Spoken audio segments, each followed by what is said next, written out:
Aemon will soon fly to join Cole in the Riverlands. When he's gone, Rhaenyra as queen will be the crown's authority. If you come then to King's Landing, I will see to it that our guards throw down their arms. We will open the gates. We will shed no blood. You will enter as a conqueror.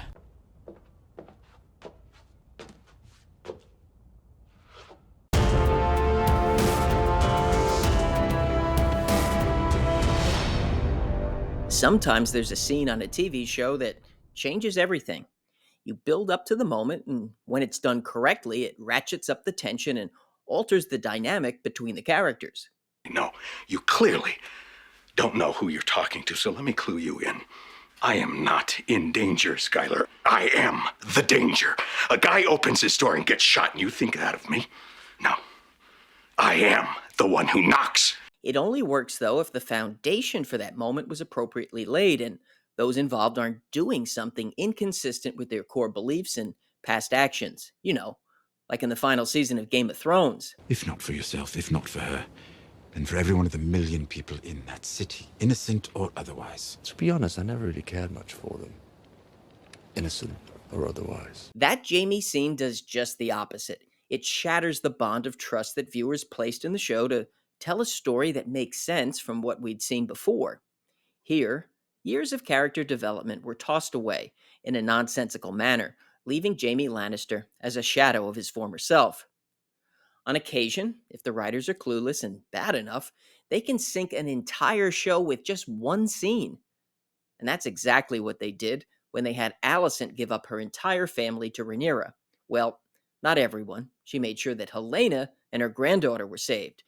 And this move had no pretext. I wouldn't even go so far to say it was created to surprise the audience.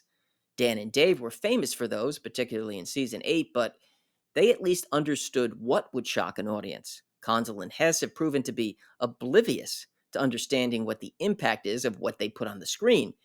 They're like AI-generated chatbots that can't understand human emotions. Characters lose children and they just sort of shake it off. Lucerys and Jaehaerys just died, yet Rhaenyra and Alicent wander through this story like zombies, as if these kids' deaths were only read about in one of Viserys' dust-covered books. Alicent is not only put behind the brutal beheading of her grandson, but she decides to give up her 3 sons, her father, her brother, Criston Cole, and the rest of the Hightower family because she has a secret love for Rhaenyra. Madness. Madness and stupidity. In the book, Alicent helps lead the defense of King's Landing. On the show, she's giving it up to Rhaenyra. But you don't even have to be a reader of Fire and Blood to see that this Alicent bears no resemblance to the one we saw in the first season. All of this shows you, too, how terrible Condell and Hess are at basic storytelling. The taking of King's Landing is a big deal. It's something you build up to and create suspense and doubt that it could be attained, but in the finale of season 2, they just let the entire audience know that this crucial moment will be easy. No fight, no struggle. This milquetoast vapid queen will get something without putting in any effort at all. So now we don't even have to watch. Incidentally, not only did they ruin the taking of King's Landing, but they idiotically had Helena spilling out numerous endgame spoilers in the finale too. It was almost as if the show was going off the air and they used a device to tell us how things would end. Aegon will be king again. He's yet to see victory. He sits on a wooden throne. The Alicent Rhaenyra scene not only spoils the conquest of King's Landing, but it also takes away Daemon's biggest triumph in the book.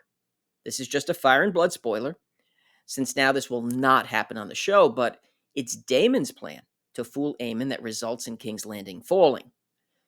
But I'm sure Condell and Hess have other big things planned for Daemon in Season 3. You are my queen. Most of all, though, with Alicent's character assassination, they've destroyed the fabric of the Greens faction by making Alicent a traitor to her family because of a juvenile crush that was never even hinted at previously in the story. Come with me. My part is here, whether I will or no. Give me some of the pain and let me die. There were some creepy social media fanfiction memes out there, so that's where the writers got their inspiration for this Season 2 mess instead of the pages of Fire and Blood. The problem, though, is that Condell can't escape from this. There have been numerous other terrible moments and bad writing that's dragged down the show and compounded its problems, but this one scene is the backbreaker. Season 2 is promoted as the Blacks versus the Greens, but in the end, they've completely broken the essence of the Greens by destroying the core of who Alicent was. This is supposed to be a civil war between a family torn apart, not a saga where characters just come to be wowed by a cardboard cutout queen who everyone comes to love and honor. What we're left with now is dragon battles, which they've done very well. The story, though, is uninspired and artificial. It'll be the Blacks against Bond villain Aemond. And even he will be diminished in Season 3 when he likely gets Daemon's Harrenhal treatment. So the big suspense for Season 3 is not if King's Landing will be taken, but if Rhaenyra will find a third girlfriend. About all they can do to save it now is to say that Season 2 was all a dream, or more appropriately, a nightmare. It's a cheesy ploy, but at this stage it's much better than the reality they've created. Of course, they're never going to do that. These two clowns will just continue on making the Dance of the Dragons their own. And, there's a few phrases in Hollywood that you want the screenwriter to feel he's free to make it his own. But they never make it better because usually the people who are making it their own are simply not as good as the... After destroying Alicent, the Greens, the taking of King's Landing, and much of the dynamic of the Civil War, all in one scene, they fully own this terribly written piece of fan fiction. If you enjoyed this one, make sure to hit the like button. If you're interested in more on House of the Dragon and A Song of Ice and Fire, listen to Caraxes and subscribe. I want to thank everyone for watching, and I'll see you soon.